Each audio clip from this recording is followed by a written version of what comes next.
Fala galera, eu sou o Pastor Renato, esse é o nosso canal de reflexões. Se você ainda não é inscrito no canal, se inscreva, deixe o seu like, coloca um comentário aí e vamos para o estudo, né? Você não vai ver esse estudo desde o início, que nós estamos vendo, no caso a carta de Paulo aos Romanos, do capítulo 1 até o capítulo 5, ao final do capítulo 5, você não vai ver. É que, na verdade, esses estudos eu fiz lá na sede do motoclube, o qual eu faço parte. Ali nós somos um clube cristão, então nós nos reunimos aos sábados para que a gente possa estar aprendendo a palavra de Deus, para que nós possamos estar dando razão da nossa fé. Então, esses estudos, eles estavam sendo feitos lá. Só que com essa restrição que nós estamos agora, essa situação atípica que nós estamos vivenciando, eu tive que migrar os estudos para minha casa. Então você não vai ver esses estudos do capítulo 1 até o capítulo 5. O que você vai ter aí anteriormente vai ser o capítulo 6, do verso 1 até o verso 14. Nós vamos estar estudando hoje do capítulo 6, do verso 15 até o verso 23. Mas para você não achar que eu vou te deixar na mão, eu vou dar uma recapitulada aqui. Irmãos, eu vou estar passando bem rápido aqui para a gente não perder muito tempo. Então vamos lá. Carta de Paulo aos Romanos, aos cristãos de Roma. Tá bom, irmãos? Paulo escreve essa carta porque ele precisava preparar o caminho, porque ele queria, irmão, chegar aqui, ó. Ele tinha necessidade de chegar na Espanha, ele queria falar do Evangelho de Cristo na Espanha. Isso foi em 57 depois de Cristo. Nossa, tiquei aqui, meu ficou horrível.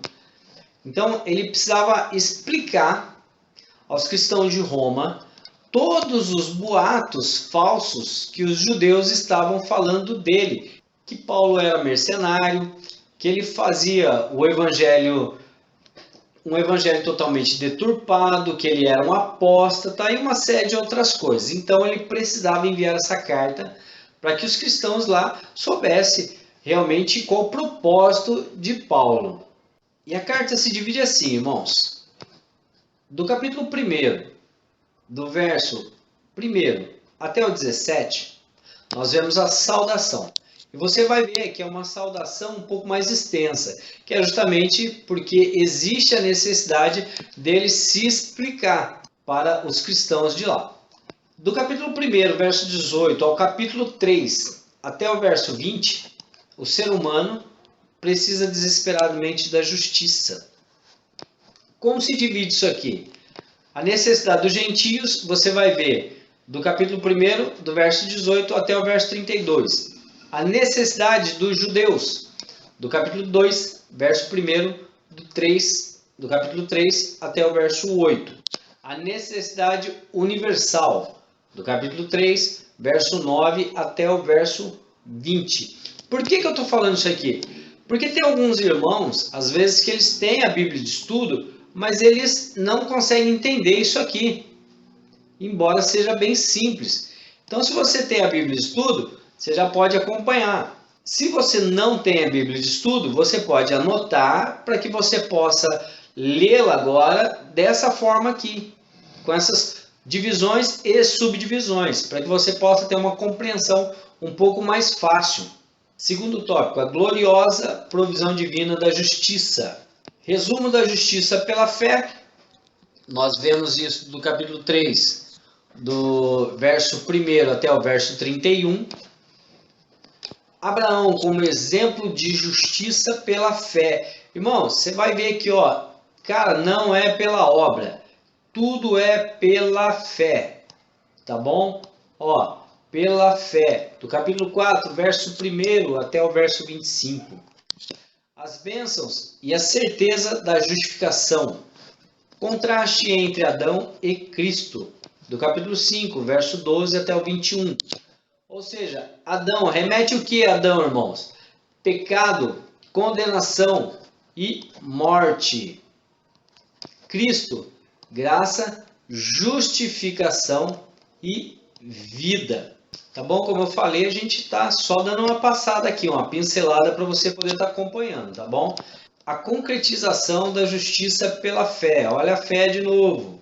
Do capítulo 6, verso 1 até o capítulo 8, verso 39. Quando você vê isso aqui, irmãos, ó, é porque é até. Então você vai do capítulo 6, verso 1 até o capítulo 8, verso 39. Do capítulo 6, verso 1 até o 23, nós vemos o quê? A liberdade da escravidão do pecado. E esse tópico aqui ele divide em dois subtópicos. Primeiro, morrendo com Cristo para o pecado, do capítulo 6, do verso 1 até o verso 14, que foi o que eu disse para você que nós vimos no vídeo anterior, que é o único que tem na verdade, né? Se você quiser, você pode dar uma olhadinha lá, porque hoje nós vamos ver a segunda parte, onde diz aqui, vivendo com Cristo como servos da justiça, do capítulo 6, verso 15 até o 23. Tá bom? Isso aqui a gente vai ver em outra aula. Hoje, por enquanto, nós vamos ficar por aqui. Então, vamos lá. Carta de Paulo aos Romanos, capítulo 6, verso 15 até o 23. Pastor, o que eu vou ver nesse pedaço aqui? Você vai ver vivendo com Cristo como servos da justiça. Então, Paulo está desenrolando ali, tá? No capítulo 6, do verso 1 até o verso 14, ele está falando algumas coisas, e aí ele vem e conclui aqui. E então, ele já começa perguntando, embora eu tenha explicado tudo isso aqui para vocês, qual posicionamento, qual decisão nós vamos tomar com relação a isso? É como se fosse perguntando para você, olha, eu já te falei que é mediante a fé, que é mediante a graça, que não é por obras, que todo mundo precisa da graça de Deus, que todo mundo necessita de um Salvador. O que vocês vão fazer com toda essa informação? Irmãos, uma coisa é quando nós não temos o conhecimento do que é verdade. Tá? Eu sempre falo isso aí lá no nosso ministério. Uma coisa é quando você não conhece a verdade. Outra coisa é você não querer conhecer a verdade. E outra coisa é você conhecer a verdade, mas querer permanecer na mentira. Cristo é o único Senhor e Salvador da nossa vida. Não existe outro meio, não existe outro evangelho que possa ser pregado para que nós possamos herdar o reino. A Bíblia nos fala claramente que Jesus é o único caminho. Ele é a única verdade e ele é a única vida que nós temos. Fora dele não existe absolutamente nada e nem ninguém que possa nos resgatar. Somente ele é o caminho que nos leva até Deus. E aí Paulo ele chega e fala assim, ó, e então, o que vocês vão fazer? Vamos pecar porque não estamos debaixo da lei, mas debaixo da graça? Eu falei isso no outro capítulo também.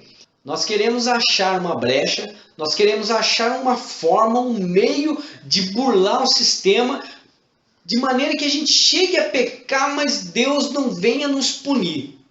Ou que nós venhamos a pecar e nós não sejamos pego. Quando eu servi o exército, falava assim, todo golpe é válido, desde que não seja plotado. Só que o problema é que com esse general, irmão, todos os golpes são plotados, não tem como. E a gente é pego mesmo, não tem como. Então, ele chega e fala assim, meu, apesar de toda essa graça, a gente vai continuar pecando? Porque essa ideia de, nossa, já que é a graça, então eu não tenho mais a lei, então eu posso viver pecando, posso viver tranquilo, sem problema nenhum, porque a graça me cobre. A graça, ela cobre todos os nossos pecados. Não, irmão. Não é assim que funciona. Eu preciso entender que a graça, ela não tira a minha responsabilidade. Eu preciso viver de uma maneira digna daquilo que o Senhor me favoreceu, ainda que pela graça. Mas eu quero continuar na prática do pecado. Eu tenho aqui, ó, indicando aqui, eu posso ficar na prática do pecado? Claro que você pode, irmão. Hoje você está chegando ao conhecimento da verdade. O que você vai fazer com a verdade depende de você, não depende de mim. Como pastor, o que eu posso fazer é apacentar, é levar a você o conhecimento da verdade, que é Cristo, que é o Evangelho, as boas novas. Mas se você quiser continuar na prática do pecado, você pode. Só que entenda que uma vez que você continuar na prática, você vai estar escravizado. Um exemplo simples. Quando chega o final de semana, muita gente chega, caramba, meu, hoje é dia de tomar uma. O cara não passa um final de semana sem tomar uma, irmão. O cara não passa um final de semana sem fazer. Enfim, o que eu quero dizer com isso? Uma vez que você não consegue abrir mão daquilo, você é escravo. Você pode ser escravo de uma série de coisas. Vamos supor, você se irritou, você brigou com alguém, você vai para a rua e vai gastar. Você é escravo daquilo. Por quê? Porque você precisa suprir aquela ausência de alguma coisa. E como você supre isso? Você supre comprando coisas. Porque isso te traz uma sensação boa.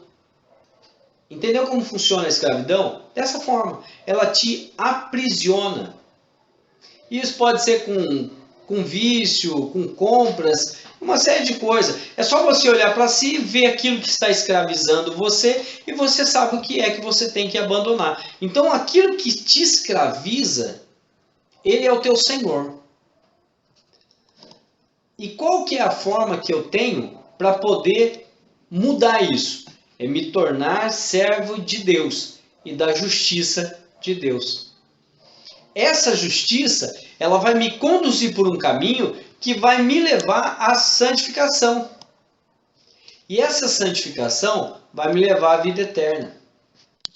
O que é essa santificação, irmão? Essa santificação, ela é o fato de você se separar das coisas que desagradam a Deus e viver uma vida em santidade. Não é você ser santo da forma como as pessoas estão acostumadas a dizer. É você se santificar, você se separar das coisas que Deus vai se desagradar. É você andar num caminho reto, num caminho de justiça. Esse exemplo que eu coloquei aqui é um exemplo muito simples, embora eu fiz simples dessa forma para que pudesse ficar realmente na mente de cada um de nós. Qual que é essa situação aqui? Suponhamos que você seja esse cara aqui. Não sei se é o nome, não sei quem é você, mas suponhamos que você é esse cara aqui. Eu estou em cima do muro. Aí Jesus está aqui falando para você, levando a palavra dele, o evangelho dele, as boas novas através de homens e mulheres de Deus. Ou seja, pessoas que estão levando a você a verdade. Aquilo que te liberta, aquilo que vai te salvar, aquilo que te resgata.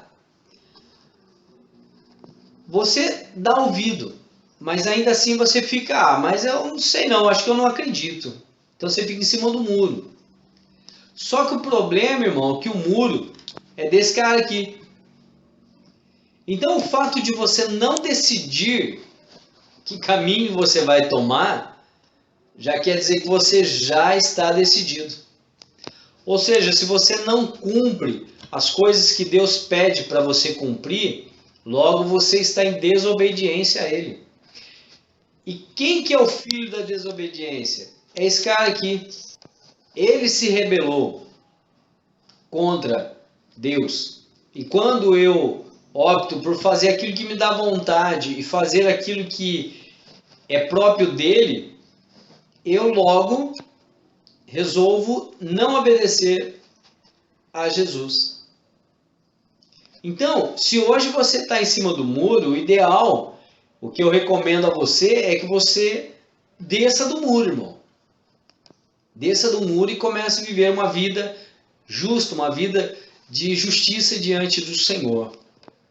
Vamos continuar aqui. Verso 16. Não sabem que quando vocês se oferecem a alguém para lhe obedecer como escravos, tornam-se escravos daquele a quem obedecem. Foi o que eu falei lá. Ou você resolve obedecer a Cristo, ou você resolve obedecer ao adversário de Cristo, ao diabo. Não tem como eu ficar sem decidir o caminho que eu vou tomar. Quando eu opto por fazer e eu entrego voluntariamente por não fazer a vontade de Deus, logo eu estou me entregando às práticas do diabo. Quando eu faço pela minha axiologia, ainda que eu saiba que é errado, mas meu, isso aqui pega nada, não tem nada a ver. Eu vou fazer. Cara, você já está optando por fazer as coisas que o diabo quer. Você não está procurando viver uma vida com Cristo. Escravos do pecado que leva à morte. Irmão, só tem um caminho para o pecado, que é a morte. Não tem outro caminho. Suponhamos que você resolva contar uma mentira para o seu melhor amigo. Só que aí o seu melhor amigo tem um melhor amigo também. E esse melhor amigo chega e conta para o teu melhor amigo que você mentiu para ele. Aí o teu melhor amigo, ele vai ficar decepcionado, vai ficar magoado. Sabe o que ele vai fazer? Ele vai virar as costas para você. O que aconteceu com essa amizade? Foi destruída. Pode até reconciliar novamente, mas vai ficar sequelas. Vão ficar marcas que muitas vezes não conseguem apagar. Isso falando logicamente no âmbito físico, tá? Mas levando para o mundo espiritual, para o lado espiritual, além de você ter esse problema, irmão, de você não optar por viver na justiça de Deus, não viver segundo a vontade de Deus, eu estou dizendo segundo aquilo que eu creio, segundo o que a Bíblia fala, tá bom? Quando eu morrer, ainda eu vou passar pelo juízo de Deus, pelo trono branco, e aí eu vou sofrer a morte eterna, irmão. Pensa bem. E o que eu preciso fazer? Que nem Pedro fala, tem que se arrepender. Se arrepender e viver agora uma vida de obediência. O que eu vou ganhar com essa obediência aqui? Ela vai te levar à justiça, irmão. E depois da justiça, nós já vimos lá, nós vamos receber a vida eterna. A vida eterna que é dada somente por Jesus Cristo. Continuando aqui, verso 17. Mas, graças a Deus, porque, embora vocês tenham sido escravos do pecado, passaram a obedecer de coração a forma de ensino que lhe foi transmitida. Irmãos, presta atenção aqui, ó. Ensino. Quando alguém fala para você assim, irmão, você precisa aprender a palavra de Deus. Irmão, você precisa ler mais a palavra de Deus. O povo sofre porque lhes falta conhecimento. E o conhecimento vem da onde? Vem do ensino. Paulo fala que, embora vocês tenham sido escravos do pecado, assim como você e eu já fomos escravos do pecado, irmão, passaram a obedecer de coração a forma do ensino que lhes foi transmitida. Vocês foram libertados do pecado e tornaram-se escravos da justiça. Essa justiça aqui é a justiça de Deus. Agora eu caminho segundo a vontade de Deus para a minha vida. Verso 20. Quando vocês eram escravos do pecado, estavam livres da justiça. Esquisito isso aqui, né, irmão? Mas o que quer dizer isso aqui? Quer dizer assim, ó. Vocês não se preocupavam em praticar aquilo que era justo, direito e correto. Quando vocês eram escravos, ou seja, quando eu vivia lá a minha vida de pecado, eu não estava nem aí, eu não ficava me preocupando se existia ou não existia um Criador. Eu acreditava que tudo era meio que mentira, fantasias, coisas que as pessoas contavam, mas, meu, será que vai mesmo? Então, assim, eu vivia e eu estava livre dessa justiça. Falei, Deus não vai fazer nada comigo, porque eu sou ignorante nesse assunto, então eu não preciso me preocupar com isso aí. Paulo continua dizendo assim, que fruto vocês colheram então das coisas as quais vocês hoje se envergonham? Irmão, que fruto nós colhemos da época que nós éramos beberrões, da época que nós éramos viciados, da época que nós fazíamos, sei lá, um monte de coisa, talvez, não sei, qualquer coisa que você possa imaginar aí, que você possa enumerar, o que nós trouxemos do fruto daquilo lá. Talvez nós possamos olhar para trás e falar, caramba, velho, se eu tivesse guardado mais dinheiro. Então, assim, é aquilo que eu olho e falo, tenho orgulho disso? Não, nenhum. Por quê? Eu não era uma pessoa prudente, eu não tinha conhecimento das coisas. Se eu tivesse a mente que eu tenho hoje, naquela ocasião, faria tudo diferente. É o que Paulo quer dizer aqui. Que fruto você pode falar assim, isso foi útil para a minha vida? Não tem. Por quê? Porque o fim delas, todos, é morte. O final delas é morte. Não tem outro caminho. A árvore boa não pode dar frutos ruins. Mateus 7:18. Irmão, uma vez que você e eu dissemos que nós estamos em Cristo, a minha conduta tem que ser diferente. Eu preciso agir de forma diferente. Ainda que nós venhamos a tropeçar em algumas ocasiões, mas nós precisamos voltar, nos arrepender e começar a caminhar rumo a Cristo novamente. E não de qualquer maneira, não de qualquer forma. Pequei mesmo, azar, dane-se. Não. A gente precisa ter uma conduta diferente, porque as pessoas olham para nós, elas querem ver se realmente aquilo que nós pregamos é verdade. Porque se eu prego uma coisa e vi o outro, logo, aquilo que eu prego, eu não acredito.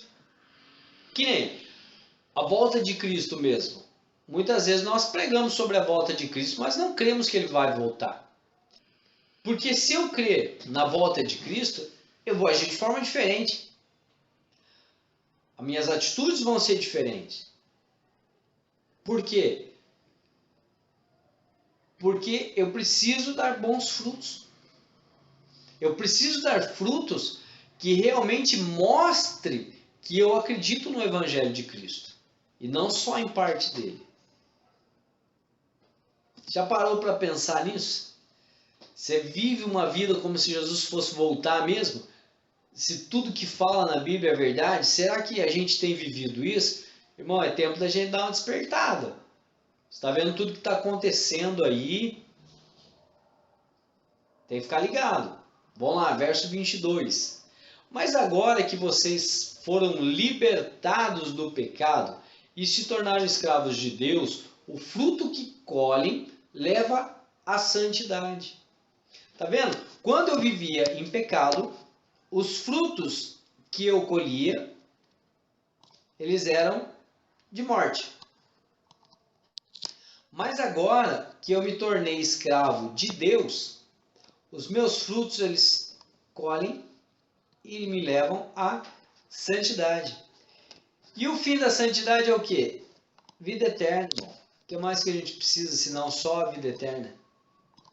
É o que nós mais precisamos. Você não sonha com um governo honesto? Você não sonha com um país onde exista realmente igualdade e não uma igualdade mascarada, onde todos tenham a oportunidade de maneira igual? Você não sonha com isso? Você não sonha em poder ter segurança quando você caminha pela rua? Mas isso a gente só vai ter no reino de Deus. E Paulo conclui aqui o capítulo 6 dizendo: pois o salário do pecado é a morte. Irmão, vai continuar escolhendo viver no pecado?